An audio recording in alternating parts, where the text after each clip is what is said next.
দল বেঁধে একসাথে বিসিবি নির্বাচনের মনোনয়নপত্র প্রত্যাহার করলেন 14-15 জন কাউন্সিলর। নির্বাচন প্রক্রিয়া নিয়ে অসন্তোষ জানিয়ে এই প্রত্যাহারের তালিকার শীর্ষে তামিম ইকবালের নাম।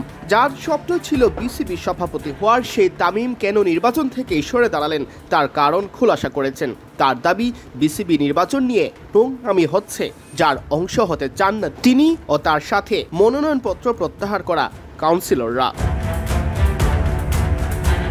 তামিম জোর গলায় দাবি করলেন, বাংলাদেশ ক্রিকেটের ফিক্সিং বন্ধ করার আগে বন্ধ করতে হবে নির্বাচনের ফিক্সিং। আগে ইলেকশনের ফিক্সিং বন্ধ করেন, পরে ক্রিকেটের ফিক্সিং বন্ধ করার চিন্তাটা করি।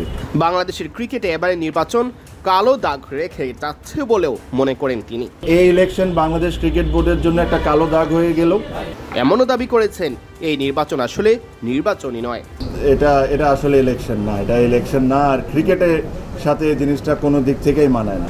বুধবার 1 অক্টোবর সকালে তামিম প্রয়োজনীয় কাগজপত্র হাতে হাজির হন বিসিবিতে। নিজের মনোনয়নপত্র প্রত্যাহার করে নেন সাবেক এই অধিনায়ক। প্রত্যাহারের পর গণমাধ্যমের মুখোমুখি হয়ে প্রকাশ করেন ক্ষোভ আর হতাশা। আসসালামু আলাইকুম সবাইকে। আপনারা জানেন যে আমরা আজকে আমাদের নমিনেশনটা উইথড্র করেছি।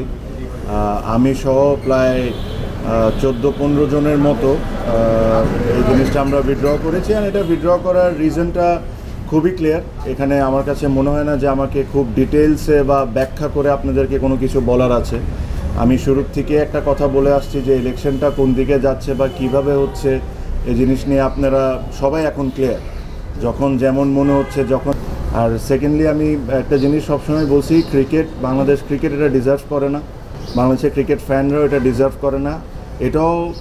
এটাও বলে রাখি, আমি জানি না কতজন স্বীকার করবেন কি করবেন না, বাট এখানে আরও অনেকেই আজকে উইথড্র করতেন। তাদেরকে বিভিন্নভাবে বিভিন্ন ওয়েতে বোঝানো হয়েছে বা চাপ সৃষ্টি করা হয়েছে, তাদেরকে করে থামানো হয়েছে। বাট এছাড়াও অনেকেই আজকে উইথড্র করতেন।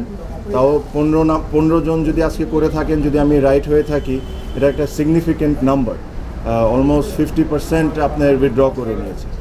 সো আমি এই বিষয়ে কোনো এক সময় ডিটেলসে আপনাদের সাথে কথা বলবো যে কি হয়েছে কি হয় নাই। আমি একটা জিনিসই বলবো যে যারা বোর্ডে আছেন তারা যদি এভাবে করে ইলেকশন করতে চান করতে পারেন, জিততেও পারেন। বাট আজকে ক্রিকেট 100% হেরে গেছে, এটা নিয়ে কোনো সন্দেহ নাই। আপনারা বলেন বড় গলায় যে বাংলাদেশে ফিক্সিং বন্ধ করা লাগবে, আগে ইলেকশনের ফিক্সিং বন্ধ করেন, পরে ক্রিকেটের ফিক্সিং বন্ধ করার চিন্তাটা করি।